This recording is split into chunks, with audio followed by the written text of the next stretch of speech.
네, 안녕하세요. 농구 좋아하는 럿볼입니다. 오늘 들려드릴 이야기도 꽤 흥미로운데요. 세상의 모든 스포츠 선수들은 저마다 운동을 시작하게 된 계기를 가지고 있으며 이에 대한 스토리는 각자 서로 천차만별입니다. 하지만 이들 사이에도 어느 정도는 공통점이 존재하고 이걸 또 세 가지 정도의 범주로 나눠볼 수가 있는데, 하나는 해당 종목의 스타 플레이어를 동경해서 스포츠를 시작하게 되는 경우이며, 두 번째는 선수 출신이거나 스포츠를 좋아하는 부모님의 권유, 그리고 세 번째는 운동부 코치 혹은 주변 친구의 추천으로부터입니다. 그러나 이와 달리 지금 소개해드릴 선수의 농구 입문 과정은 꽤나 유별난데요. 애당초 스포츠와는 별로 친하지도 않았을 뿐더러 부모님이 그저 평범한 공무원이었기 때문에 14살 때까지는 농구의 농자도 모르고 살았지만, 어느 날 예상치 못하게 아버지가 신문에 뜨게 되면서 곧이어 그도 농구에 눈을 뜨게 되었습니다. 자신과 아무런 관련이 없는 사건으로 인해 뜬금없이 농구를 시작하게 된 오늘의 주인공, 유서프 너키치의 뒷배경과 세계 최고라 불리는 NBA 리그에서의 혹독한 생존기를 지금부터 한번 들려드리도록 하겠습니다.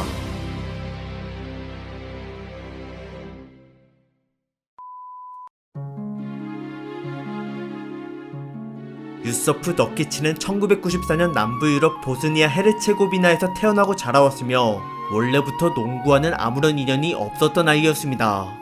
단 아버지가 혼자서 14명을 때려 눕히기 전까지만 말이죠.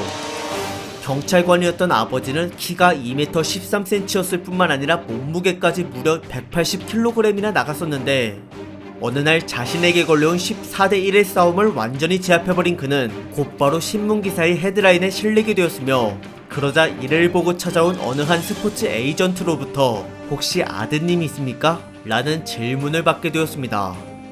당시 14살이었던 너키치는 이날 이후 슬로베니아로 넘어가 농구를 처음 배우기 시작했는데요. 적성에 잘 맞아서 그런지 날마다 실력이 일치월장하였고, 그에 따라 유소년 팀들끼리의 경기에서 매번 좋은 성적을 냈으며, 심지어 18살이 되었을 때에는 아버지와 똑같이 키가 2m 13cm를 웃돌았습니다.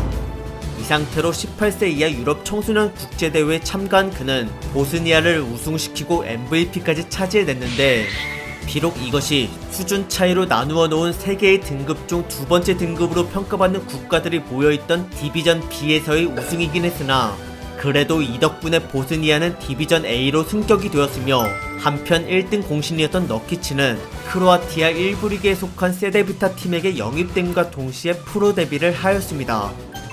하지만 출전 기회가 너무 적은 탓에 그는 시즌 도중 같은 리그에 속했던 자다르라고 하는 팀으로 임대를 갔고, 거기서 경험치를 잔뜩 먹고 돌아왔습니다.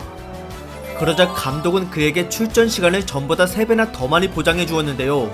덕분에 너키치는 평균 득점을 무려 5배나 더 올릴 수 있었으며, 덩달아 세데비타에게 구단 역사상 처음으로 리그 우승을 안겨주고 거기다 MVP를 차지하기까지 하였습니다. 그러고 나서는 곧바로 2014 NBA 드래프트의 문을 두드렸는데, 여기서 그는 60명 중 16번째로 뽑혔으며 당일날 트레이드를 한번 거쳐 시카고 불스에서 덴버 너게츠로 넘어가게 되었습니다. 그러나 일단은 아직 계약을 맺지 못한 상태이기에 너키치는 자신의 가치를 확실히 증명하고자 20세 이하 유럽 국제대회에 뛰어들었는데요. 여기서도 그는 2년 전과 똑같이 디비전 B로 분류된 국가들 사이에서 우승 트로피와 MVP를 거머쥐고 보스니아를 디비전 A로 업그레이드 시켜주었으며, 당시 그의 평균 득점은 전체 선수들 중 2등, 리바운드는 1등이었습니다. 그에 따라 너키치는 대회 직후 덴버로부터 정식으로 계약을 받게 되었고, 이같이 팬들의 뜨거운 주목 아래 NBA 커리어를 시작하였습니다.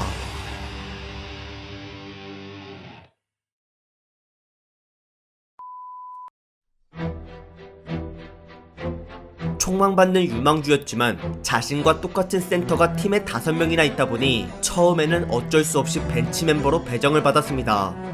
그러나 이와 상관없이 그는 매경기마다 출전 시간 대비 높은 효율을 뽑아냈고, 이에 덴버는 제대로 한번 키워보고자 개막 2개월 만에 너키치를 주전으로 출격시켰습니다. 그에 따른 결과는 예상보다 훨씬 더 실망스러웠는데요. 연속으로 선발 출전했던 22경기 동안 그는 주로 골밑에서 득점을 하는데도 불구하고 필드골이 겨우 41%밖에 되질 못했으며, 그 중에는 심지어 0득점을 낸 날도 있었습니다. 그래도 아직은 신인 선수라 경험을 쌓게 해주면 나아질 것 같았고 피지컬과 파워만큼은 다른 어떤 센터들에게도 꿀리지 않았기에 다음 시즌에도 감독은 그를 주전으로 기용하고자 했습니다. 그런데 하필 개막 직전에 너키치의 무릎 슬개건이 찢어지고 말았는데요.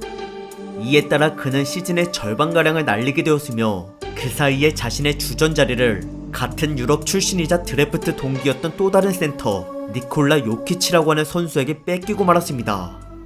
하지만 그래도 너키치는 벤치로 나갔음에도 평균 블락 개수를 팀 내에서 가장 많이 기록해냈기에 3년 차에는 또다시 주전으로 올라서게 되었습니다. 허나 그렇다고 해서 대신 요키치가 벤치로 내려간 것은 아니었는데 이는 너키치와 요키치의 시너지 효과를 노렸던 감독의 의도였지만 예상과는 달리 둘의 조합은 너무나도 비효율적이었습니다. 무엇보다도 서로가 발이 느렸기 때문에 수비가 자꾸 무너졌으며 공격 같은 경우는 너키치가 한 수 더 아래이다 보니 결국 나중에는 요키치에게 또 주전을 뺏겨 벤치로 좌천되고 말았습니다. 그러나 기량 자체는 엄연히 주전급인지라 그는 자신의 입지에 대해 불만을 가질 수밖에 없었는데요. 다른 팀으로 내보내달라고 징징거리는 모습에 지쳐버린 덴버는 원하는 대로 시즌 도중 포틀랜드로 트레이드 시켜주었으며 자기들도 팀에 딱 맞는 선수를 영입하게 되어 만족스러웠습니다. 하지만 뜻밖에도 이 거래는 얼마 지나지 않아 덴버가 너키치에게 폭사당하는 참극을 초래하고 말았습니다.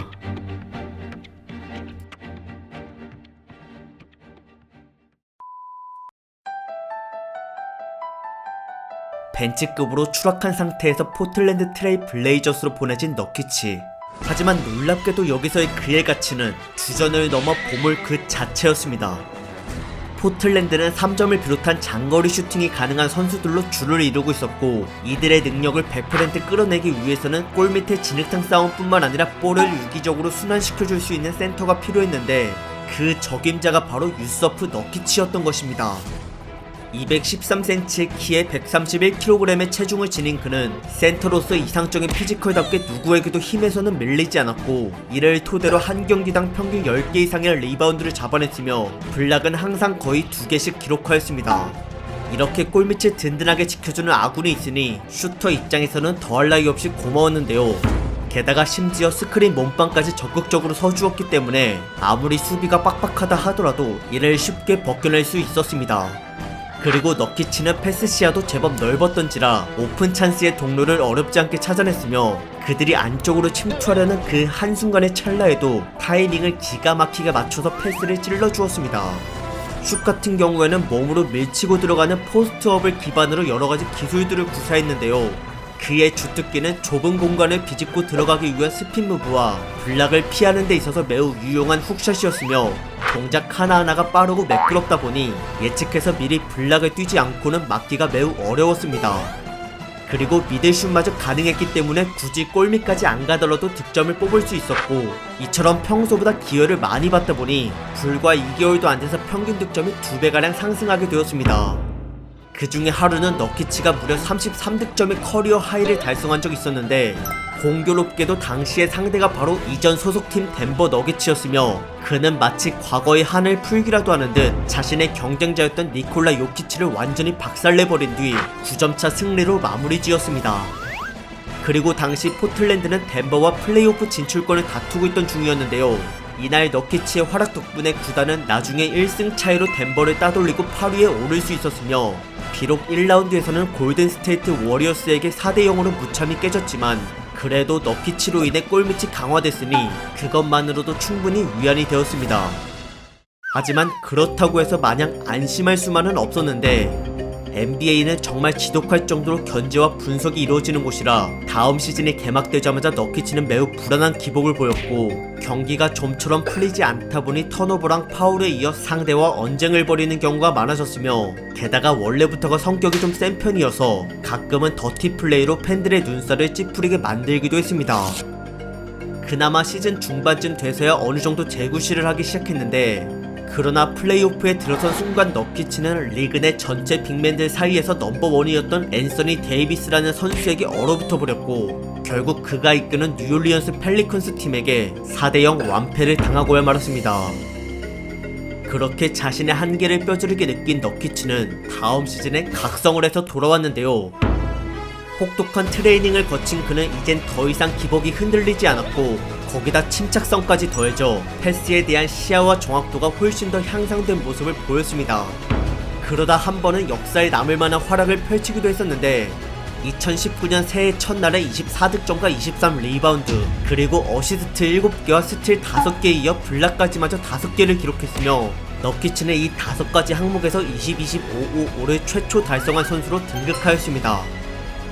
이처럼 공수 모두가 다재다능했기에 그는 올스타가 아닐지라도 존재감만큼은 그의 필적한 수준이었고 이후 2019년 3월 25일 브루클린전에서 또 한 번 각성했으며 이때에는 양팀 통틀어 리바운드를 가장 많이 잡아냈을 뿐만 아니라 공격에서 32득점을 뽑아내기까지 하였습니다. 게다가 이러고도 아직 경기 종료까지 2분이나 남은 상태였기 때문에 기존의 커리어 하이 33득점을 넘어설 수 있을 거라 확신했는데요. 하지만 그 기세는 왼쪽 다리와 함께 처참히 꺾이고 말았습니다.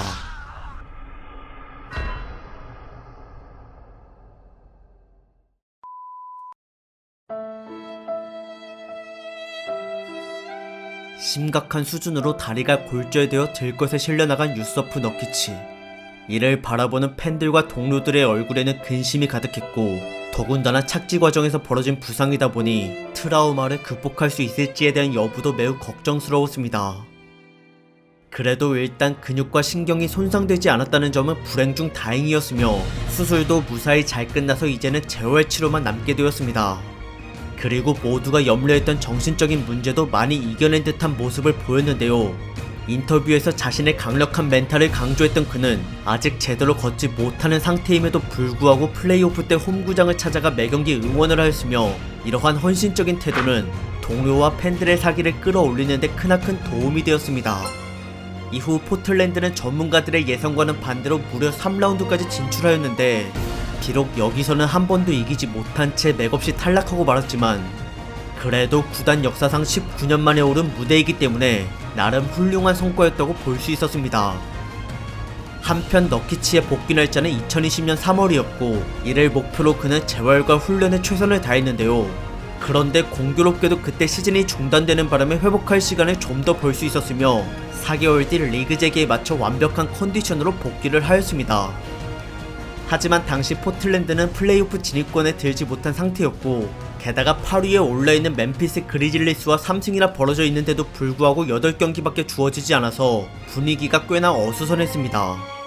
그러나 이 불안감은 너키치가 돌아온 것만으로도 충분히 해소가 되었으니 군더더기 없이 깔끔한 그의 동선은 팀원들의 공격을 극대화시켰고 수비에서 역시도 첫 경기부터 블락을 6개나 기록할 정도로 매 순간 평균 이상의 퍼포먼스를 보여줬으며 그렇게 공수 양면으로 몸을 사리지 않은 덕분에 구단은 모두가 승부욕이 고취되어 8경기 중 6승을 거둘 수 있었습니다. 그리고 때마침 기존의 8위였던 멤피스가 6번이나 패배를 겪는 바람에 운이 좋게도 그들과 8위 결정전을 치를 수 있게 되었는데요. 하지만 그 순간 너키치는 갑자기 시리에 빠지고 말았습니다. 이는 코로나로 투병 중이었던 할머니의 임종 소식 때문이었는데 어릴 때부터 자신을 돌봐주신 분이다 보니 그에 따른 슬픔이 너무나도 컸으며 심지어 경기 시작 두어 시간 전에 알게 된 것인지라 마음을 추스릴 여유도 없이 코트에 나서야 했습니다. 그래도 동료들의 진심 어린 위로와 반드시 이겨야만 하는 사명감이 있었기에 너키치는 평소처럼 승부에 집중할 수 있었고 가끔은 눈물을 글썽이긴 했어도 자신의 임무만큼은 절대 소홀히 하지 않았습니다.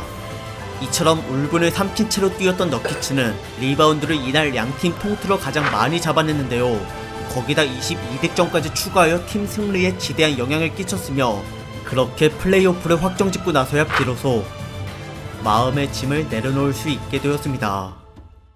이후 포틀랜드는 1라운드에서 LA 레이커스와 대결을 벌였는데 그러나 거기엔 리그 최고의 슈퍼스타 르브론 제임스가 군림하고 있었고 게다가 옆에는 2년 전에 너키치를 4대0으로 묵사발 냈던 앤서니 데이비스가 버티는 중이었으며 나머지 멤버들 또한 최소 1개 이상은 강력한 무기를 갖추고 있었습니다.